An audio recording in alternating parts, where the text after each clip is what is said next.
up? Thomas Ledbetter, $5. Hello, Thomas. Thanks for being here, everybody. Appreciate you guys. A Trek question. Hey, I might have an answer. This is something I know a smidge about. Go ahead. Certainly less than he used to, but he's still here. Thanks for that.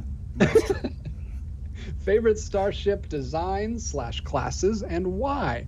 Mine are the Stargazer class as well as Equinox. Equinox, from yeah. Great show tonight, Good guys. pull. Thanks for the question. Somebody knows the Star Trek. I like the Equinox too. That's a cool looking ship. NX-01 all the way. I don't know why. It's. I think it is overall my favorite Starship class. And I've never been a big Starship guy. I've always been kind of prudish about this, where it's like, nah, I'm here for the stories. I don't care about all the tech crap. But I mean, there's a part of me that really enjoys the aesthetic of Star Trek in general, and so like I get into the ship thing a little bit. I don't know my classes as well as I probably should, but I know a fair amount. So NX-01 is essentially a Kira class.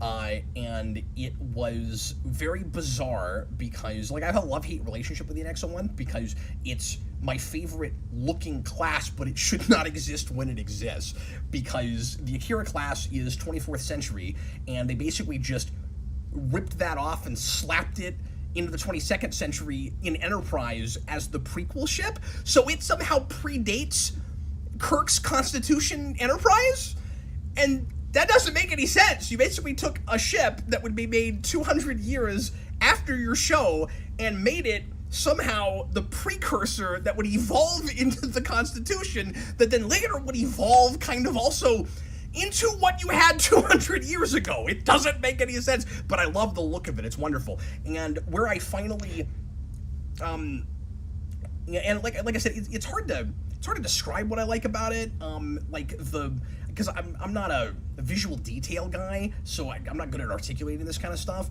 but like the back of it that kind of looks like a handle is sort of neat, and then I just like the overall like angular shape of the hull, the nacelles, like jetting out the way they do, but not going, quite as far as some others. Like, I like that. But anyway, so the reason I finally landed on, okay, I guess NX-01 is like, for a while it was maybe Sovereign, it was maybe Enterprise E from First Contact, but I think the reason I finally landed on NX-01 was when I was in high school, I had a Star Trek club that was sponsored by the assistant principal of the school, who was a huge Star Trek fan and had a great collection and was really involved in fandom. Came to a science fiction class that I was in, and talked about conventions and fandom, and that was one of my first connections to that whole world.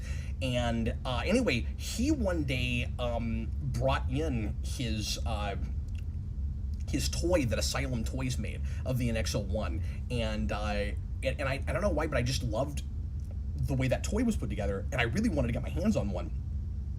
And it was funny, he let me borrow it for club, and I carried it around all day, and I was like, this thing is awesome, I gotta get my hands on one. And I never got one, DJ, and I finally, during COVID, dropped down and jumped on Facebook Marketplace and found one, and I have one now, and it's one of my favorite things in my Trek collection. And so, yeah, NX-01. I'm gonna go grab it, actually, real quick. Hold on. There it goes. Once again, this question is sponsored by Thomas Ledbetter. He's forcing Cap to get up and do a little show and tell. Thank you, Thomas. And thank you all who gave us good super chats. Here he is. I also just like how flat it is, the hull. But yeah, there it is. There's the NX-01. Oh yeah, that's like the one ship from Star Trek that I could tell you is from Star Trek. That's iconic. Well, I mean, you say that, like, if you saw the original Enterprise, like, it's shaped enough like the original Enterprise that you think you recognize it. But this is not the original Enterprise. This is essentially what was supposed to predate that. Because the thing, so, you don't know anything about Star Trek, but what's weird about Enterprise is that Enterprise shouldn't exist. Because as far as we ever understood it before, the way it was always talked about, Kirk's ship was the first ship called that. And then we had to retcon it because Enterprise has prequelitis to the max. And there actually was this ship, even 100 years or 80 years or whatever, before that, that was called Enterprise, and it was this ship. It was the NX-01, and again, this is just a Kira class. This exists at the same time as Picard's Enterprise. It doesn't make any sense, but I love the design of it. So anyway. Yeah, it's weird also that the one that inspired it would be like more sleek than the one later on. It seems weird. It doesn't. It really doesn't. Maybe they're just playing off the idea that everything's come back in style. Like kids are wearing bucket hats and fanny packs again, so it's the 90s.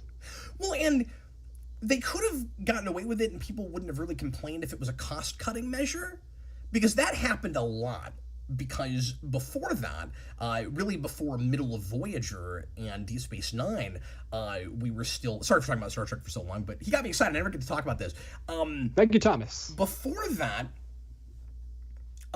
we were, of course, always using models. And so you would have a lot of, just to cut corners, you would have a lot of models that were repainted or they didn't do anything to at all and just said, this thing you've seen before, we're just hoping that you don't notice you've seen it because we're going to say it's this thing now.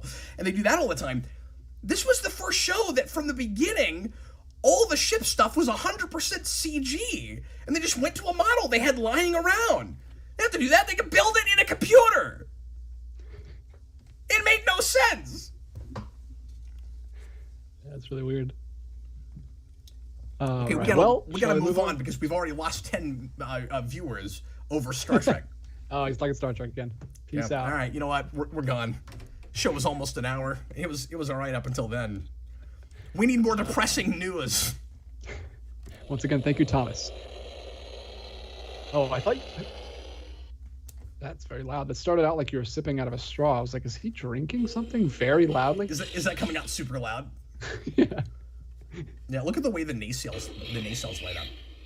Oh, wow. It's great. I'm getting really nerdy right now, but I like this one a lot. Anyway, I'm sorry.